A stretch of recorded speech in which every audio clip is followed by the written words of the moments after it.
Today I want to take the time to talk about the island of Barbados. But before we breathe life into Sybell's voice, before we walk with her through betrayal, loss, and survival, I want us to pause and step back. We need to see the stage on which her life was thrown. We need to understand the world her oppressors were so busy building while she and millions like her were being broken. So today, I will introduce you to two histories.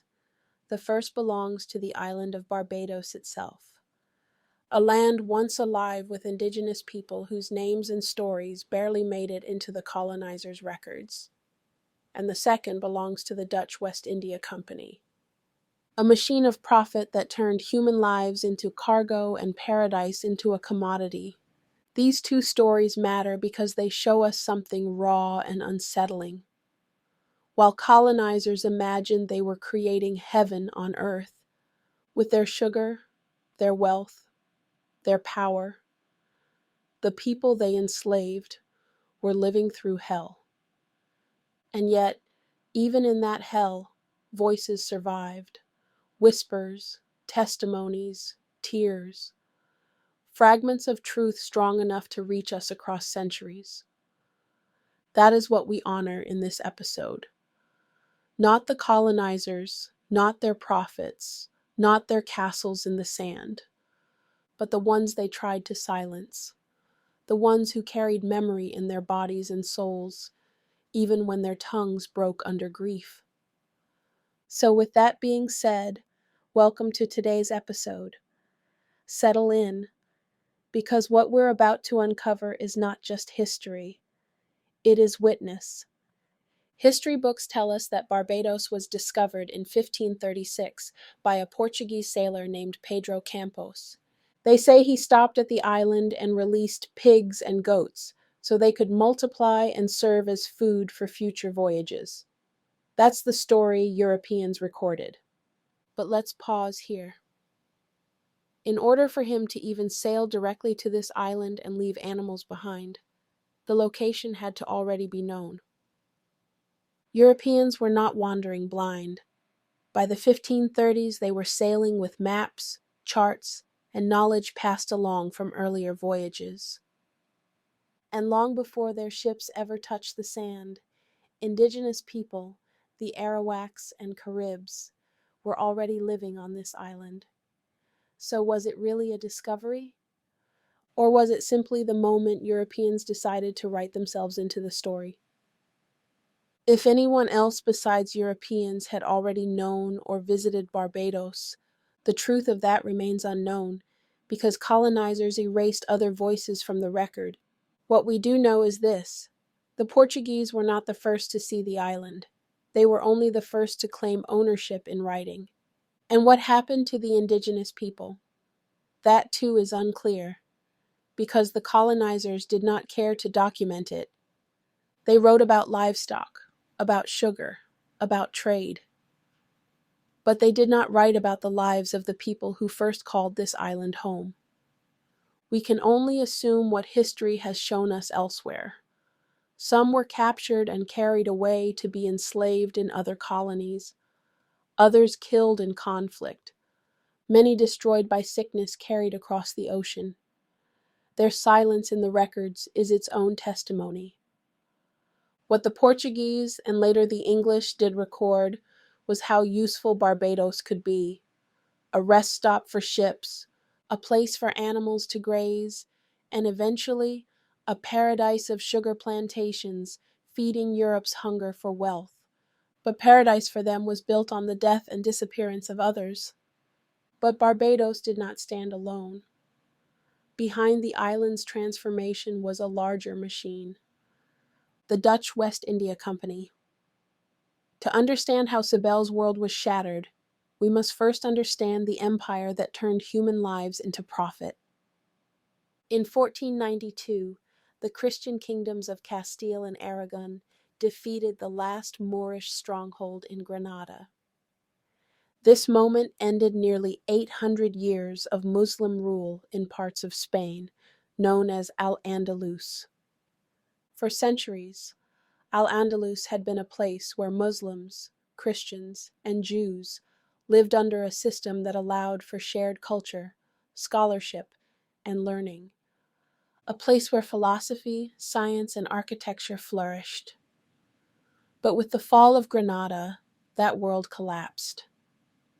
The Catholic monarchs, Ferdinand and Isabella, who had united their kingdoms through marriage and conquest, pushed for religious uniformity across Spain.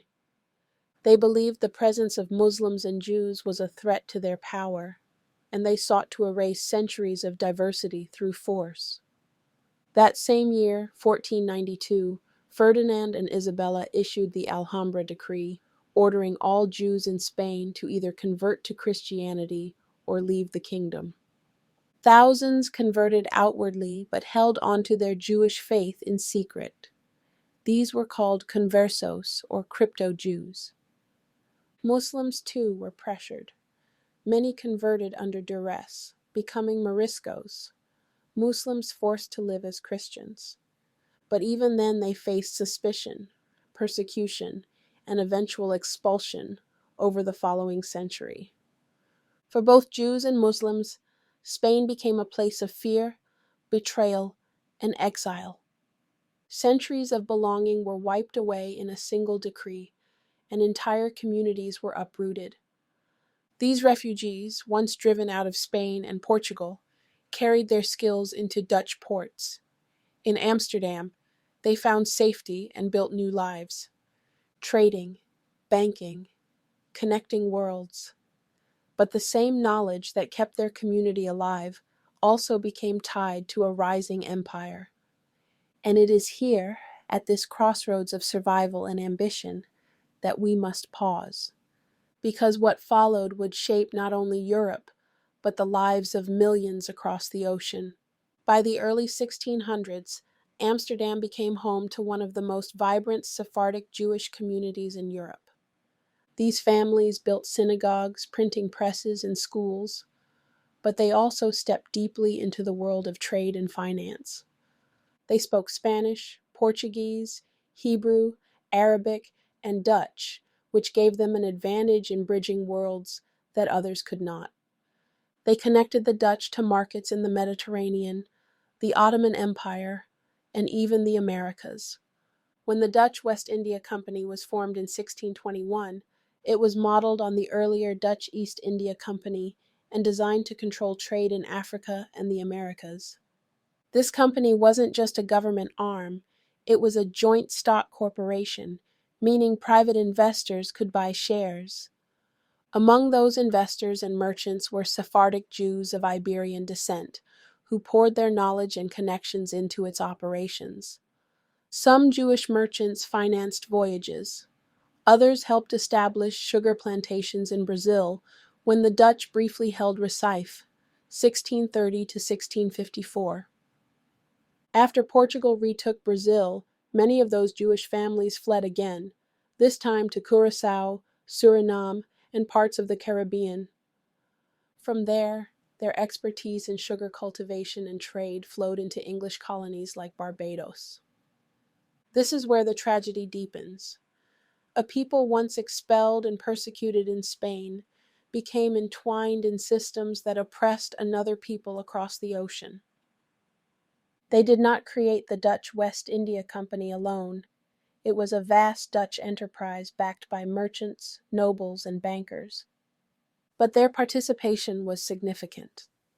Their exile led them into roles where survival and profit aligned with empire. And the result was that their hands became part of the same network that fed the transatlantic slave trade. Now I want to share with you the story of a strong, brilliant woman who overcame many adversities by Allah's grace. Sybell began her story with pride, because to her, remembering her father was remembering who she was, before chains touched her name. My daddy was a great man in my country and called Makerundi. She wanted it known. She was not born into slavery. She was a child of dignity, raised in a household of wealth and honor. Her father's land stretched farther than her small eyes could measure. He had many workers, fields 2 and 3 miles long, and food enough to fill great tubs. Honey was so plentiful it could be stored in barrels, and when they wanted drink, they cut the trees, and the juice flowed freely. Life was abundance, not survival. Her brother was a warrior, her sister her closest friend, her family respected among their people. In her world, family was everything. Among her people, kinship was more than blood. It was the law of life. A father's name commanded respect. A sister's bond was unshakable. A brother's loyalty was protection. Marriage ties bound families together in honor, trust, and responsibility. To betray family was to betray your very self. In such a world, a child did not fear those who bore the name of kin.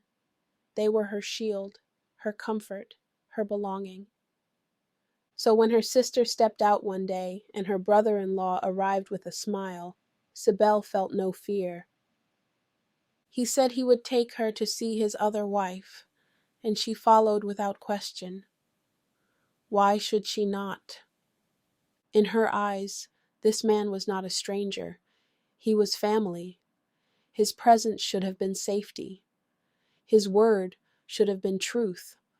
Nobody, not even her father, could have guessed that the same man would smile into a little girl's face and carry her into betrayal.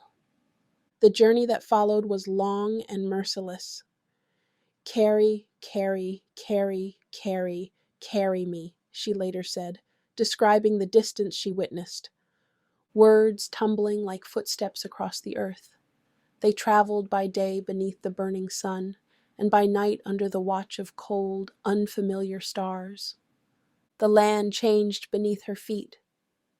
The sounds around her grew strange, and she began to feel the weight of distance pressing on her heart. She knew she had been carried far from home. Along the way, questions swelled inside her innocent mind. Where are we going? Why so far? When will I see my sister again? As a child, she must have wondered, why does he not answer me? But every time she looked to him, his mouth stayed closed. His silence was louder than any answer. If he had spoken the truth, perhaps guilt would have broken him. But he chose silence.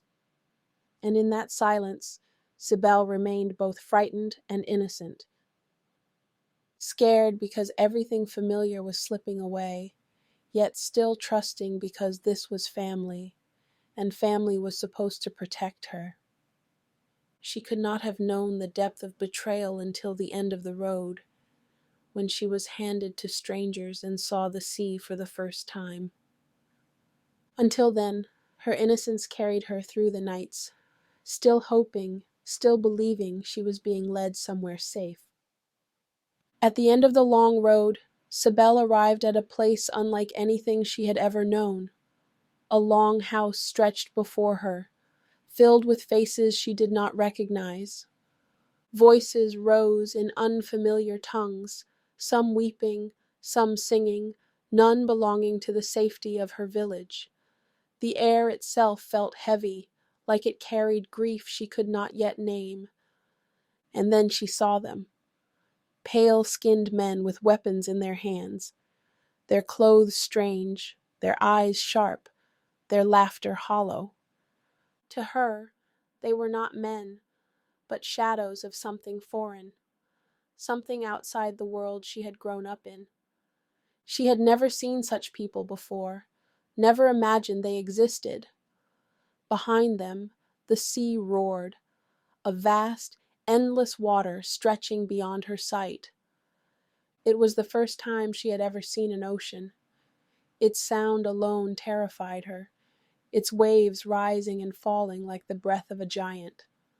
She thought she would die from the fear of it. In that moment, she realized she was not being taken to see another wife, not being led to a hidden home. She had been deceived, but still, even then, her child's heart clung to the only truth she had ever known: family. She threw her small arms around her brother-in-law and cried out, "Butter! Butter!" She begged him not to leave her. She pleaded with him as though his honor could still be awakened, as though his silence could finally break. But he did not stay. They handed him guns and powder, the price of her life, and he turned his back on her tears. The same man who smiled at her as family now walked away as a stranger. Her world shattered in that instant. Everything her people taught her about family, honor, and kinship crumbled. She was left in the hands of men she did not know, before a sea she could not understand, with only her tears to carry the weight of her innocence. Sybell, later in life, was still unable to tell the full story of what happened in the Middle Passage. The absence itself speaks volumes. Sybell never described the ship, never gave details of the ocean crossing. The Middle Passage, the very road of death and chains that carried her to Barbados, is missing from her words. And that silence is not an accident. It may be that the trauma of the voyage was too great to put into words, even decades later. Some wounds are so deep they cannot be named. So she broke down, tears speaking where her voice could not. Or it may be that recalling the betrayal by family cut too deep, that her spirit could not carry itself past the moment she was handed over. She could not step into the memory of what came next without collapsing under the weight. But either way, Allah preserved her voice up to the threshold of the Middle Passage. She told us enough for us to know she saw it, feared it, and lived through it. But not enough for us to hear the horrors she endured inside. And perhaps that was mercy, for her words reach us across centuries, with a power silence alone can carry. Before the sea, she was kept in a long house, a farm-like prison, where the captured were held until the ships were ready. There she saw people from her homeland, Mimibo, Dublin, Sally. For a moment hope stirred in her heart, because to see a familiar face in a sea of strangers was to remember she was not completely lost. But that hope did not last. One by one, they were sold about, scattered like broken pieces of her childhood. She never knew where they went. And so, another loss carved itself into her soul. Not only had she lost her father's house, her sister, her homeland, she also lost the last ties to people who spoke her tongue and remembered her world. To a child, that separation was another death, and when she recalled it as an old woman, her heart split open again. That is where she broke down. That is where she could say no more.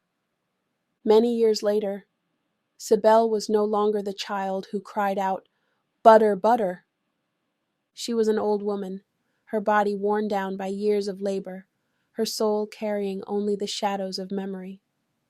All she had left was the picture of her father's land, her sister's face, and the betrayal that had torn her life apart.